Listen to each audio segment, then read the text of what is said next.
A fierce horse was about to be sacrificed, but a simple boy changes its entire trajectory.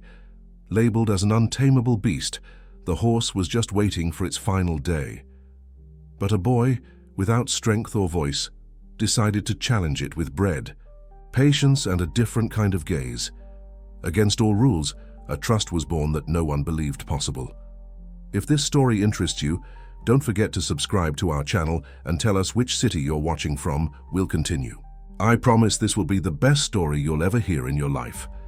The sun beat down on the red earth of Horizon Ranch in rural Kentucky. Between weathered wooden fences and workers' small cabins, Thomas Miller, the owner, commanded his small empire with an iron fist. At 55, he was equally respected and feared by his employees. In a remote corner of the property, isolated by reinforced fences, stood Windrunner, a chestnut stallion with a shiny coat and visible scars. The animal had been purchased at an auction for a pittance since no one could tame it. "That beast is a lost cause," declared Clayton, the foreman and head trainer of the ranch, as he observed the animal with disdain. "If it continues like this, it'll only be good for slaughter." Among the workers watching from a distance was Tyler, a boy of only 15. Son of Samuel, a ranch hand discredited due to problems with alcohol, the boy was practically invisible in the ranch hierarchy. He did small jobs, slept in the barn, and carried on his shoulders the weight of the contempt his father faced. "What are you looking at, kid?" Clayton pushed Tyler when he noticed his interest in the animal. "Mind your own business if you don't want trouble." Tyler lowered his eyes, but something about that horse had touched him deeply. It wasn't just a rebellious animal, as everyone said. There was something in its gaze, a pain that he knew all too well. That same night, while everyone was dining in the mess hall, Tyler sneaked out to the isolated corral. He carried only a piece of bread he had saved from dinner. He approached the fence cautiously, observing the majestic animal that everyone feared. "Hey, big guy," he whispered. "They think you're a problem too, don't they?" The horse snorted, agitated by the strange presence, but it didn't charge against the fence as it did with others. It just observed the boy with its deep, attentive eyes. "I know what it's like when nobody believes in you." A noise made Tyler startle. It was Hannah, Thomas's daughter, who had recently returned from the city to manage part of her father's business. At 25, with a degree in business administration, she represented the modernity that the old rancher so resisted. "What are you doing here?" she asked, with no hostility in her voice. "That animal is dangerous." Tyler tried to hide, but it was too late. "Sorry, ma'am, I just thought he might be hungry." Hannah approached, intrigued by the boy's courage. "Aren't you afraid of him?" "He's not violent, Mom. He's just scared. Look at his eyes." Hannah observed the animal carefully for the first time. Windrunner remained calm, something unprecedented, in the presence of strangers. "How do you know that?" "Sometimes you just need to really look to understand," replied the boy, with a wisdom that didn't match his age.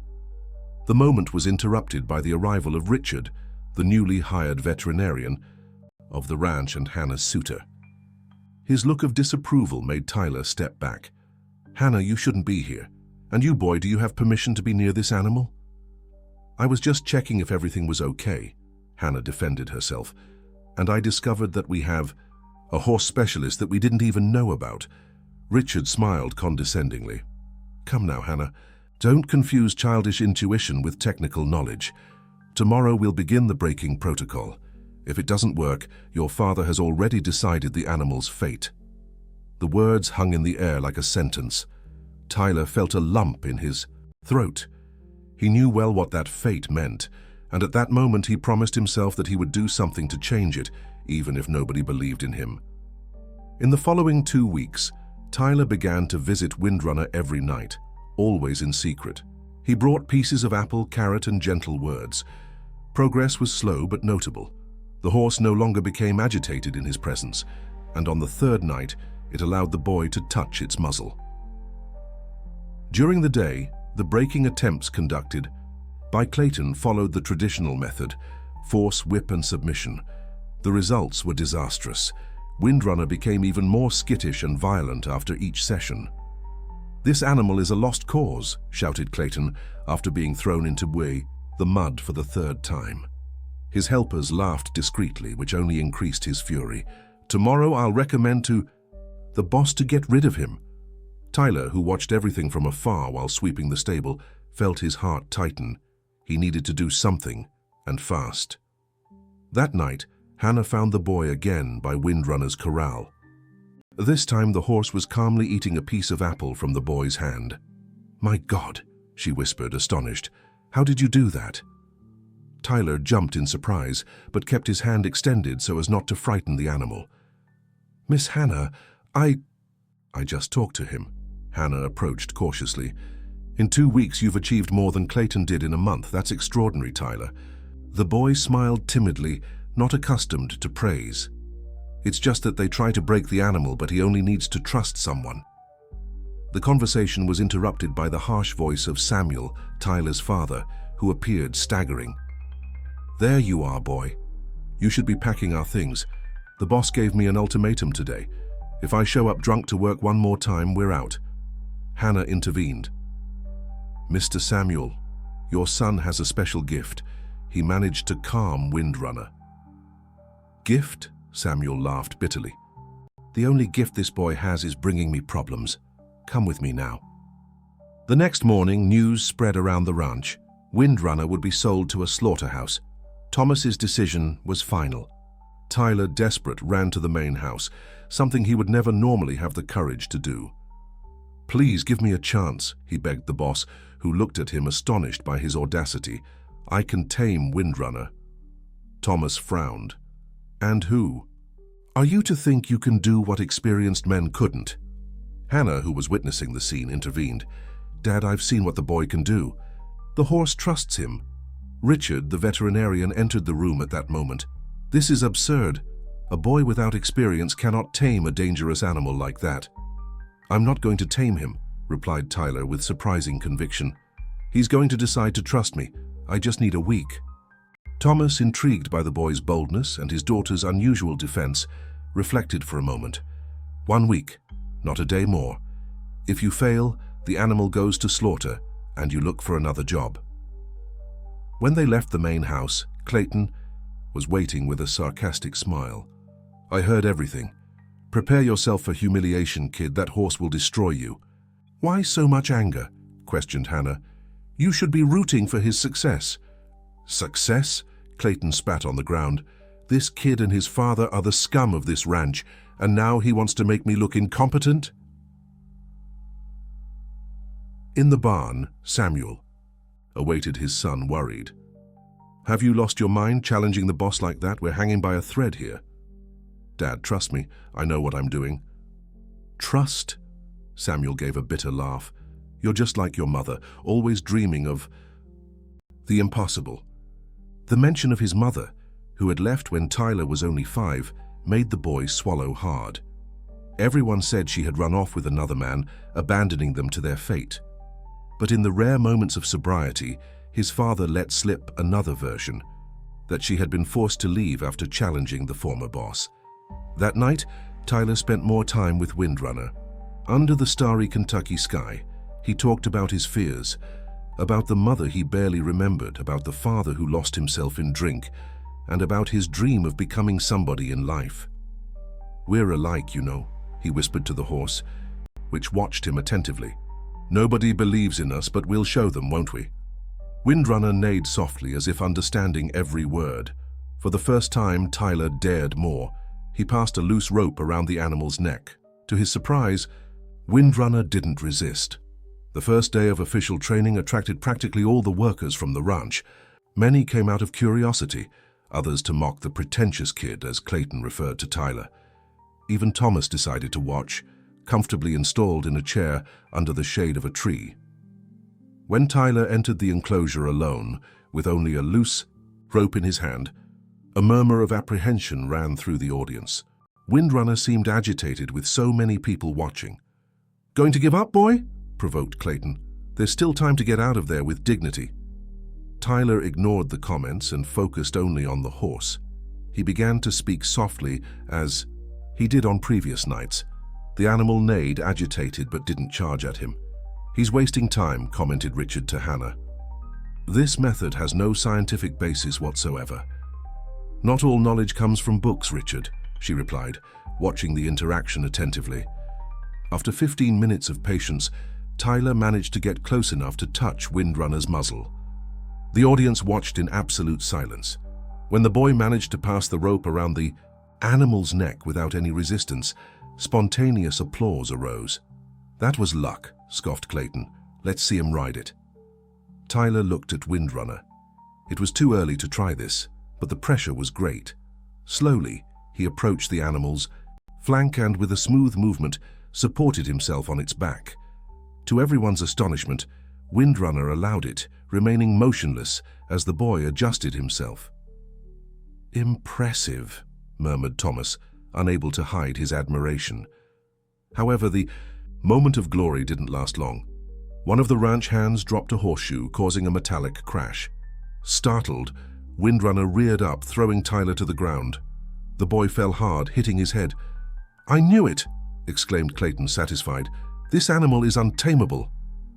Hannah ran to help the boy, who was getting up dazed, with a trickle of blood running down his forehead. "That's enough for today," declared Thomas, standing up. "Continue tomorrow, boy, if you can." That night, in the small infirmary of the ranch, Hannah cleaned Tyler's wound. "You were very brave today," she said gently. "I've never seen anyone get so close to Windrunner." "It wasn't enough," he replied, downcast. "I only have 6 days now." "Why is this horse so important to you, Tyler?" The boy was silent for a moment. "Because nobody believes in him. Just like nobody believes in me." Hannah smiled, understanding. "I believe, and I have something for you." She gave Tyler an old, worn notebook. "It was my mother's. She also had a special way with animals. Maybe you'll find something useful." "Stand there." Later, lying on the improvised mattress in the barn, Tyler leafed through the notebook by the light of a lamp. They were notes on animal behavior, approach techniques, subtle signs that revealed fear or trust. On the last page, a phrase was highlighted. "It is not force that tames a free spirit, but understanding."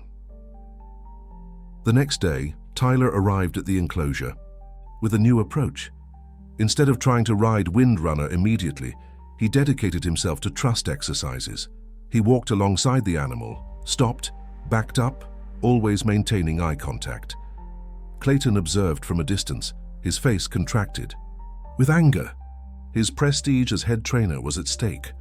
One afternoon, when everyone was busy with the arrival of new animals, he approached Windrunner's corral stealthily. "Let's see if you remain so docile without your protector," he muttered, holding a bay. "Whip, what do you think you're doing?" Hannah's firm voice surprised him. She was standing a few meters away, arms crossed and with a severe look. "Just checking on the animal, Miss Hannah." "With a whip? Do you think I don't know what you intend to do? Are you afraid of being outperformed by a 15-year-old boy?" Clayton narrowed his eyes. "Be careful what you say, young lady. Your father has trusted me for years, and he'll know about this immediately if you touch that horse."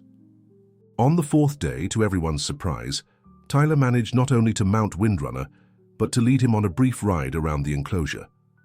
The horse responded to subtle commands, demonstrating a rare synchronicity. Thomas was beginning to seriously consider the boy's talent. An idea was forming in his mind. The ranch could diversify its business, perhaps create a specialized training center. But there was something intriguing about that story. "Hannah, find out more about this boy and his family. There's something familiar about him that I can't identify." His daughter nodded, intrigued. She also felt there was more to that story than appeared.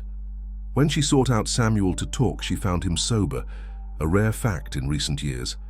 "Your son has an incredible gift," she commented. "Who did he inherit it from?" Samuel looked long at the horizon before answering.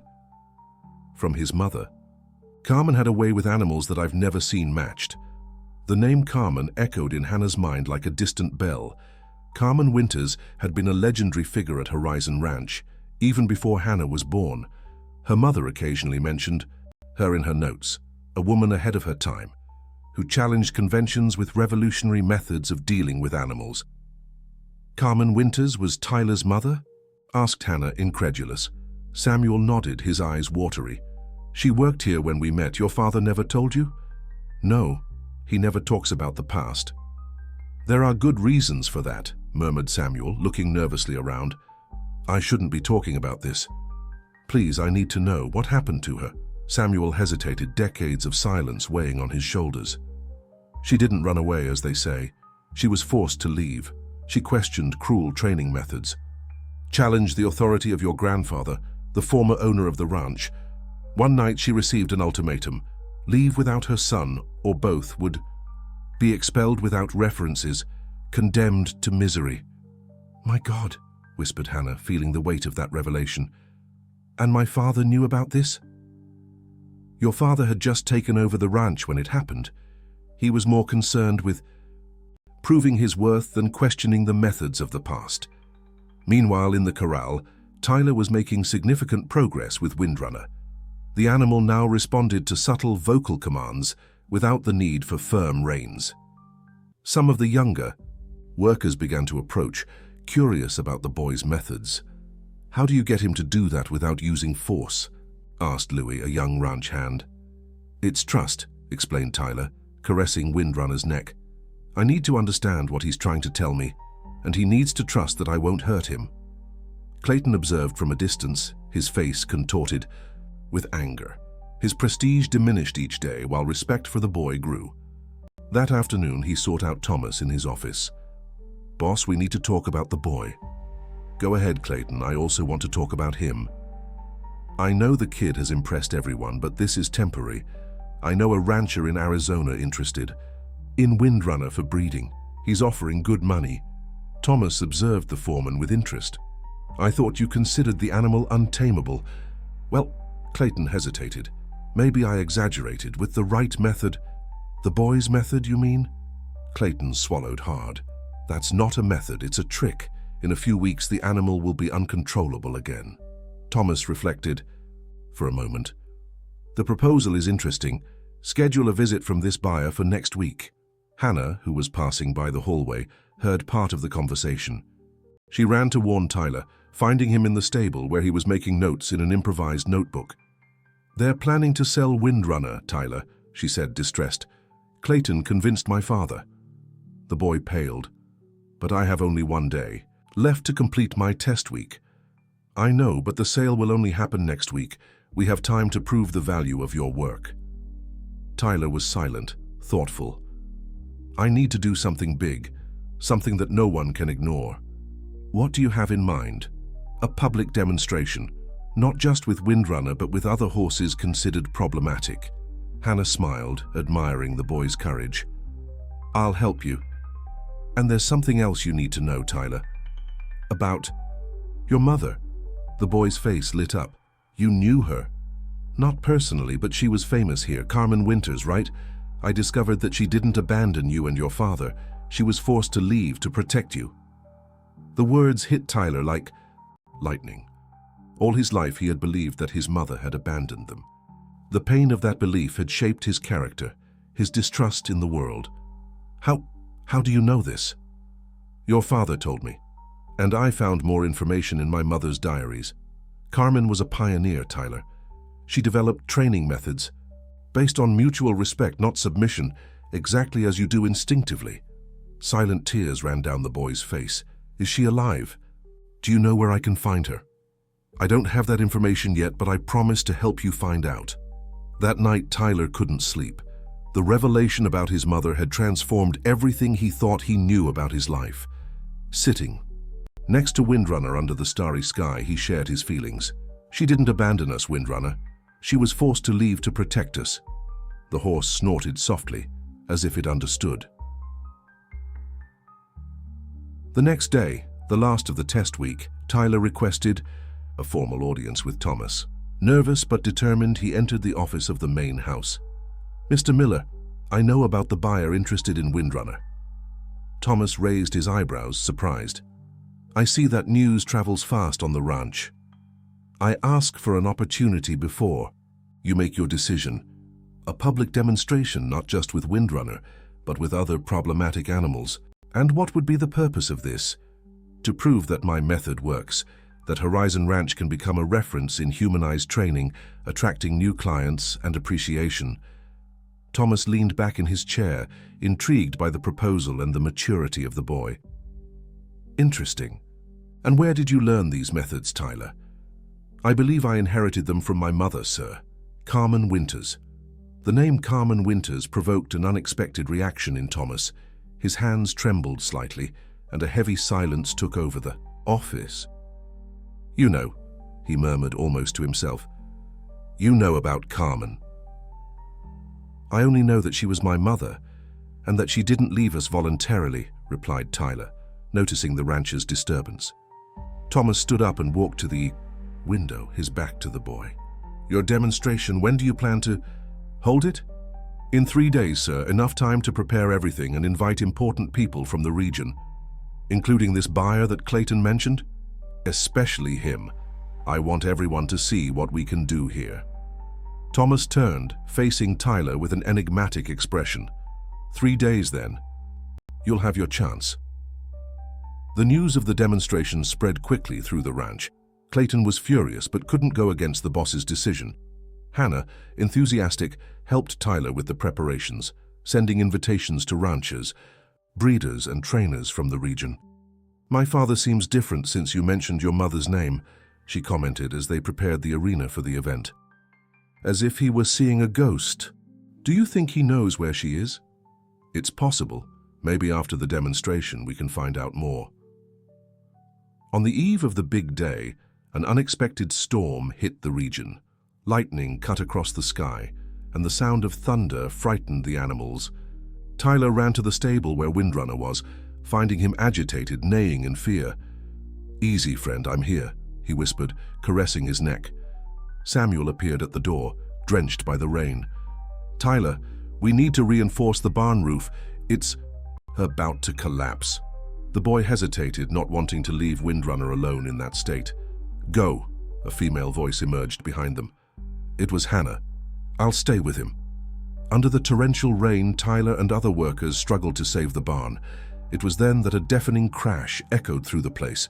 Part of the roof had collapsed, hitting Louis, the young ranch hand, who had shown interest in Tyler's methods.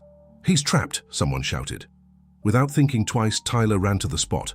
The structure was unstable, threatening to collapse completely. Wait for help, shouted Samuel, trying to stop him. But the boy had already crawled under the fallen beams. With effort, he managed to pull Louis out seconds before another part of the roof collapsed. When the storm finally subsided, the morning sun revealed the damage. The barn was partially destroyed, but miraculously no one had suffered serious injuries. Louis, with only a few scratches, couldn't stop thanking Tyler. You risked your life for me, kid. I'm in your debt. The news of the heroic rescue spread quickly. Even Clayton, who had never hidden his antipathy, looked at the boy with new respect. Thomas called an emergency meeting. The demonstration will have to be postponed, he declared. The arena is damaged, and some animals are too frightened. We can't postpone, insisted Tyler. The buyer is already on his way, as are the other guests. What's your suggestion, then? We'll hold it outdoors near the creek. The terrain is flat and there's enough space. Hannah supported the idea. That could work, Dad. In fact, it might be even better. A natural environment without fences. Thomas reflected for a moment. Very well, but be careful, Tyler. Frightened animals are unpredictable. The day of the demonstration dawned with a clear sky, as if the storm had never happened. Dozens of visitors arrived at Horizon Ranch, curious about the announced event. Among them, Paul Mendoza, the rancher interested in buying Windrunner. I heard this boy works miracles with problematic horses, he commented to Clayton. Exaggerations, replied the foreman, tense. Today we'll see what he can really do. The location chosen for the demonstration was magnificent.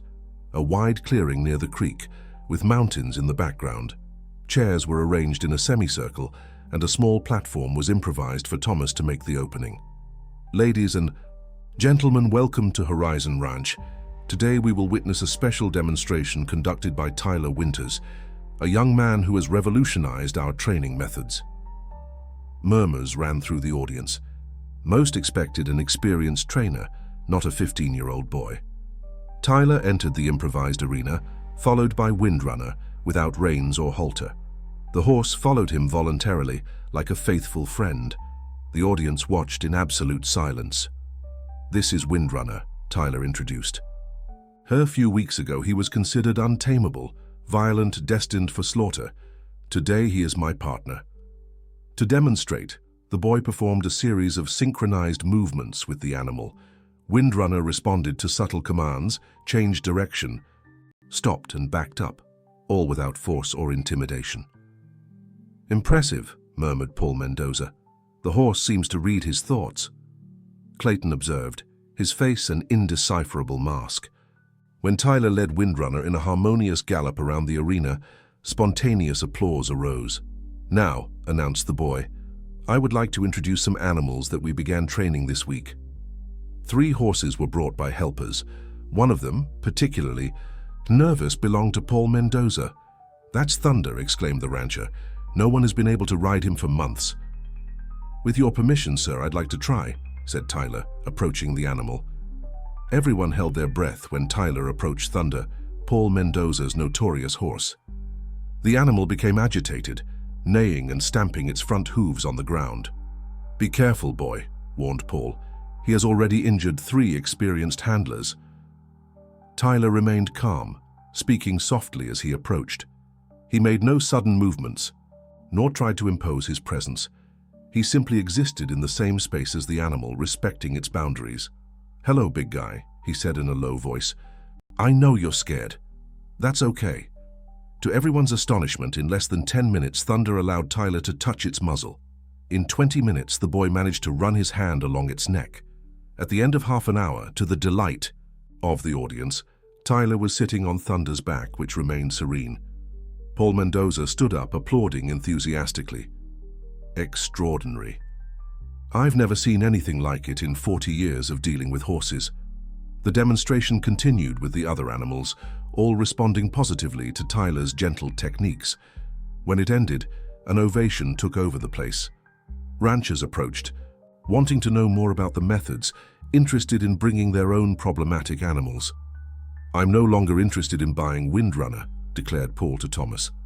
"I'm interested in something much bigger, a partnership with Horizon Ranch to develop a training center using this boy's methods." Thomas, visibly moved by the success of the event, nodded. "That's exactly what we're planning, Paul. A new era for the ranch." Clayton observed from a distance. His face contracted in a mixture of admiration and envy. He knew that his time as the ultimate authority in horsebreaking was coming to an end. Seeing Hannah approach, he tried to compose himself. "The kid did well," he admitted, forcing a smile. "Who would have thought?" "He's special, Clayton, but that doesn't mean there's no place for you. Traditional methods still have their value if applied with respect." The foreman reflected on her words. "Maybe it's time for an old dog to learn new tricks." While Tyler received congratulations from visitors, Samuel observed his son with a mixture of pride and sadness. He wiped away a furtive tear, thinking of how Carmen would have been proud of that moment. At the end of the day, when the visitors had already departed, Thomas summoned Tyler, Hannah, and Samuel for a conversation in his office. The rancher's serious countenance indicated that the matter was grave. "First of all, Tyler, congratulations on today's show. You not only saved Windrunner, but opened new horizons for this ranch." "Thank you, sir. However, there's something I need to confess. Something about your past, about your mother." Tyler's heart accelerated. Samuel clenched his fists, tense. "Boss, I don't think this is the moment." "It's the perfect moment, Samuel. This boy deserves to know the truth." Thomas opened a drawer and removed an old folder. From it, he extracted a yellowed photograph, a smiling young woman next to a foal. "Carmen Winters," he said, handing the photo to Tyler. "The best trainer this ranch ever had, and my greatest shame." The boy looked at the image with trembling hands. It was the first time he had seen his mother's face since he was little. "I don't understand. My father, your grandfather, Hannah, was a cruel man. When I inherited the ranch, I promised myself I would be different, but the pressure to prove my worth..." Thomas sighed deeply. When Carmen challenged traditional methods, advocating a more humane approach, I allowed my father to expel her, even knowing she was right. Samuel interrupted. She wasn't just expelled, Thomas. She was threatened. Either she left alone, or all of us would be thrown out on the street without references, without a future. I know, admitted Thomas, his voice choked, and I've carried that weight for 15 years. Even after my father's departure, I didn't have the courage to look for her, to admit my mistake. Hannah placed her hand on her father's shoulder, offering silent support. Where is she now? Asked Tyler, his voice trembling with emotion. For a long time I didn't know. Until 3 years ago, when I discovered she had established a small horse rehabilitation center in Colorado. 3 years? Samuel stood up, furious. You knew for 3 years and never told us anything? I have no excuses, Samuel. Just shame. But now, seeing Tyler, it's as if Carmen had returned. The same talent, the same sensitivity. Tyler could barely process the information. His mother was alive, not too far away. And all this time, he had believed she had abandoned them. I want to see her, he finally said. I need to see her. And you will, assured Thomas. I've already contacted her. She's on her way. The shock on Samuel and Tyler's faces was evident. Before they could react, Hannah intervened. Dad, you called her without consulting them. I thought that after today's success, it would be the perfect moment for a reunion, to try to repair what was broken so long ago. When? Asked Samuel, his voice hoarse. Tomorrow. She arrives tomorrow at noon. Tyler felt the world spin around him. In less than a month, his life had completely transformed, from an invisible boy to a small celebrity. And now he was about to reunite with the mother he believed he had lost forever. That night, he couldn't sleep. Sitting next to Windrunner under the starry sky, he shared his confused feelings. She's coming tomorrow. Friend. After 15 years, what should I say? How should I act? The horse gently rested its muzzle on his shoulder, as if offering comfort. At that moment, Tyler understood that, regardless of what happened the next day, he was no longer the same.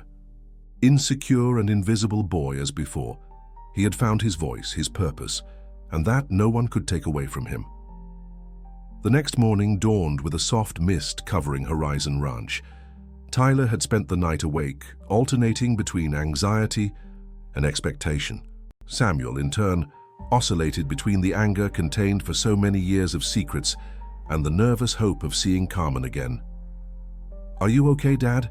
asked Tyler, noticing the man's trembling hands as he tried to button the clean shirt he had set aside for the occasion. 15 years, son, murmured Samuel, his voice choked. 15 years believing she abandoned us. I drank to forget, sank into bitterness, was a terrible father to you. Don't say that. It's the truth. And you, even so, grew up strong. Just like her. Hannah appeared at the door of the small lodging they shared. Are you ready? She should arrive in an hour. The news of Carmen's arrival had spread through the ranch. The older workers who had known her spoke of her with a mixture of respect and curiosity. The newer ones, impressed with Tyler's demonstration the day before, were eager to meet the woman who had inspired those revolutionary methods. Clayton, surprisingly, seemed the most nervous of all. Are you all right? Asked Hannah, seeing him, pacing back and forth near the ranch entrance. Carmen and I, we were rivals, he confessed. I was cruel to her, mocked her methods, called her weak and sentimental. After she left, I proved to everyone that the traditional method was superior. And now her son has proven I was wrong. All these years. At noon sharp, a modest pickup truck entered the main road of the ranch. The vehicle stopped in front of the main house, where Thomas, Hannah, Samuel, and Tyler waited in tense silence. The door opened and a woman of approximately 45 years descended. Despite the time, her face maintained the same determined and gentle expression from the photograph. Her hair, now with some silver strands, was tied in a simple braid. She wore practical work clothes, jeans, boots, and a plaid shirt. Upon seeing Samuel and Tyler, her eyes filled with tears. My God, as she whispered, stopping a few meters away as if fearing they might disappear if she got too close. Tyler felt his legs weaken. This was his mother. The woman who for years he believed had abandoned him, but who in truth had made the greatest possible sacrifice to protect him. Mom. The word escaped like a sigh. That was all it took. Carmen ran to him, enveloping him in a desperate embrace, as if wanting to recover every second of the 15 lost years. Sobs escaped her throat as she repeated her son's name like a prayer. My boy, how you've grown. How handsome you are. Forgive me for leaving."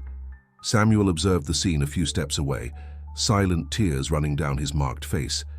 When Carmen finally moved away from Tyler and her eyes met those of her ex-husband, time seemed to freeze. "Samuel," she whispered. "Carmen," he replied, his voice hoarse with emotion. There was no rush, no desperate embrace, just slow, hesitant steps until they were face to face. Carmen raised her hand, gently touching his face, feeling the stubble, the furrows that time and suffering had drawn. "Did you tell him?" she asked. "It wasn't necessary. He found out on his own." Carmen turned to Thomas, who observed the scene, with a mixture of emotion and guilt. "Thank you for bringing me back," she said, surprising everyone with the absence of resentment in her voice. "It took a while, but you finally kept your promise." Hannah frowned, confused. "What promise, Dad?" Thomas took a deep breath before answering. "When my father forced Carmen to leave, I promised her that one day, when I was in full control of the ranch, I would bring her back. I took too long to fulfill it." Clayton approached the group timidly. "Carmen, I also have to ask for forgiveness. I was part of the problem, part of the persecution." She observed her former rival with serenity. "Keep your forgiveness, Clayton. I prefer your actions from now on. The past is already done."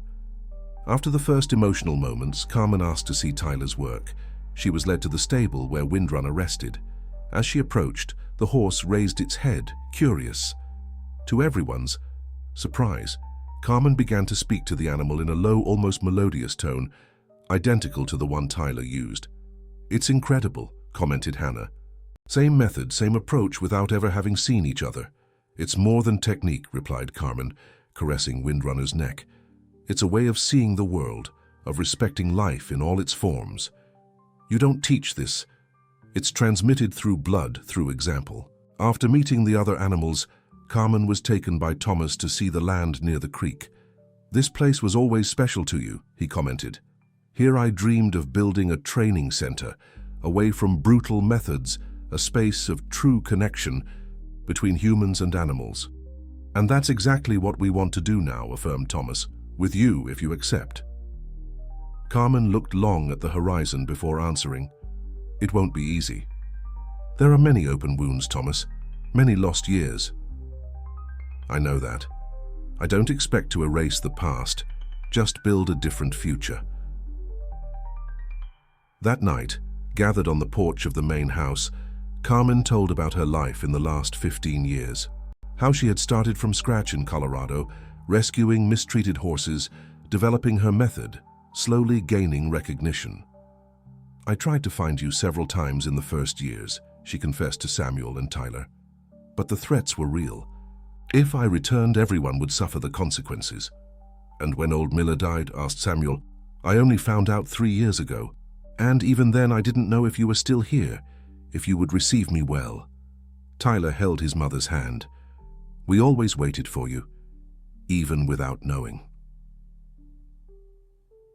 6 months passed since Carmen's return to Horizon Ranch. Autumn painted the landscapes with golden and reddish tones, announcing times of harvest and renewal. On the banks of the creek, where once there was only an open field, a modern and welcoming structure now stood, the Winters Miller Harmonic Training Center. "I still can't believe we made it," commented Hannah, proudly observing the newly inaugurated complex. Beside her, Tyler smiled. The last months had been intense, full of hard work, planning, and above all, deep reconciliations. "Mom always said that dreams have the power to come true when shared," he replied, observing Carmen in the distance, guiding a group of visitors. Pendikur Center had quickly become a national reference. Ranchers, breeders, and horse lovers from all over the United States scheduled visits to learn about the Winters method of harmonious training. Clayton, surprising everyone, had become one of the most dedicated apprentices, reinventing himself professionally at 60. "It's never too late to change," he used to say, repeating the words that Carmen had directed to him on the day of her return. The most notable transformation, however, had been Samuel's. Sober for 5 months, he was regaining his ex-wife's trust day by day. They didn't live together, nor had they officially reconciled, but they dined together almost every night, talking for hours, slowly rebuilding what had been destroyed. "It's like learning to walk again," Carmen once explained to Hannah. "Each step is a challenge, but also a discovery." On that special afternoon, a committee of journalists and representatives from the Department of Agriculture visited the center for a report on sustainable and humane practices in the field. Thomas, now with completely white hair, received the visitors with renewed pride. "Horizon Ranch has always been tradition," he discoursed, "but tradition without evolution is stagnation. What we present today is the best of two worlds, respect for ancestral knowledge and the courage to innovate." Among the visitors was an elegant lady, approximately 70 years old, who observed everything with attentive and critical eyes. Hannah recognized her immediately, Dr. Lucy Montgomery, renowned researcher in animal behavior and author of books that had revolutionized the understanding of equine intelligence. "It's an honor to receive you, Doctor," Hannah greeted. "Your books were fundamental in developing our methodology." "Thank you, dear, but I confess I came with a certain skepticism. I heard so many stories about this place that seemed exaggerated." Hannah smiled. "I understand. That's why we prepared a special demonstration. Would you like to accompany us?" In the main arena, Tyler waited with Windrunner and 3 other horses, among them a mare that had arrived at the center just 2 weeks ago. Traumatized by years of mistreatment, the animal still showed skittish behavior, refusing to accept human touch. "This is our biggest challenge at the moment," explained Tyler to the visitors. "Luna was rescued from a critical situation. Our goal is not to tame her, but to reconnect her with her confident nature."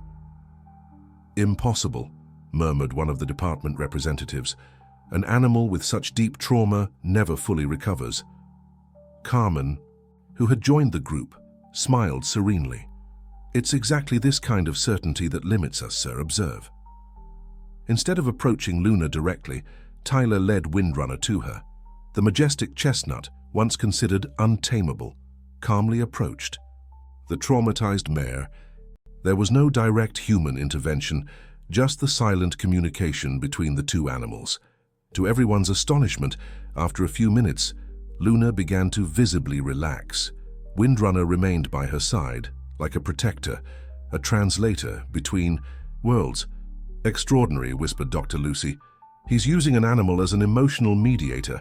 I've theorized about this, but never seen it applied so elegantly." At the end of the demonstration, when Luna allowed Tyler to approach for the first time without showing panic, spontaneous applause arose among the visitors. The repercussion was immediate. The report, which would have been just a small note in a specialized magazine, gained national prominence. The center began to receive requests from universities for research projects, invitations to international lectures, and most importantly, an increasing number of animals for rehabilitation. "We're just beginning," commented Carmen during the family meeting that celebrated the success of the visit.